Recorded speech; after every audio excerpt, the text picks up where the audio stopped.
poem is called Roses and Rivers. There is no bigger block in the flow of my river than the dam of myself. I love to stop along the bank, smell the roses, bask in their scent.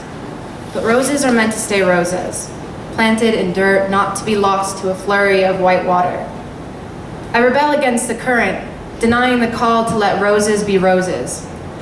I want to inhale their beauty, absorb it through my lungs as if somehow it will turn me too into a rose. But the rose is meant to be cherished in one breath, then left to be beautiful. If I pick it, its scent fades with its life. No one else is allowed its beauty. The rose digs roots into my heart, growing thorns that grip my mind. I have suffered by and for the beauty of a rose. I believe the rose is worth the struggle, to fight the waves, to endure the thorns. In fighting the current, I fight myself, the part of myself that longs for more, that dreams of better and knows I deserve it. I fight the unknown better. This pain is what I know, and it's as familiar as my beloved rose. I fear better is nowhere to be found, and if it is found, it is far too good for me. I place all my focus on the one rose in front of me so that I have no time to wish for a garden. This rose is perfect. I don't want more, I lie to myself. The waves have washed my body to fatigue, and the rose is beginning to wither. A human heart is not made to nourish a flower. Despite my protest, my back to the future, the waters carry me on. I stare back at the rose. Distance makes it look as though it has bloomed. In its absence from my heart blossoms regret. The rose shrinks deep into the past and I cry. My tears taste the same as the river water that seeps into my sobs. While my waters mix, my eyes go blurry and blind. It is hard to see life through salt water. It burns, and I feel alone.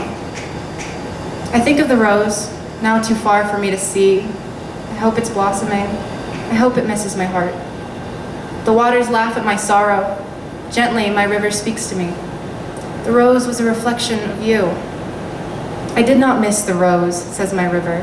I missed the me that cherishes beautiful things. I told myself the rose is the last beautiful thing I'd be allowed. The longer I repeat that, the longer it's true. I wipe the salt from my eyes, letting my river wash away the burning. Maybe one day I'll see you again, Rose. Until then, farewell. The current picks up. I'm rushed to a future I have yet to see. Without tears to blind, I see life again. It is abundant along my riverbed. I turn from the rose, eyes facing the future, and my heart flutters unburdened. I know not where I'm sailing to.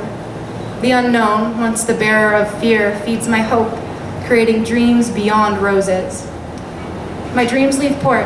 They are not meant to stay in my mind, so I see them off, waving. Night turns to day. I see my dreams dock across my riverbed. They plant themselves deep in the loam, flourishing into a vibrant garden. Eden came nowhere other than myself. Sorry, let me say that again. Eden came from nowhere other than myself. In my awe, I take a deep breath, soaking in sunlight. That's when I smell it. I knew the scent well. Roses. All those fears I clung to unfounded. Their beauty was never dying. I wasn't a murderer. They were not poisoned by my heart. I had convinced them and in turn myself to grow in waters not meant for us. If I can love in waters made to resist me, imagine the love in waters made to hold me. With a smile on my face, I surrender to the ever flow of my beloved river, and I watch the roses as they pass by.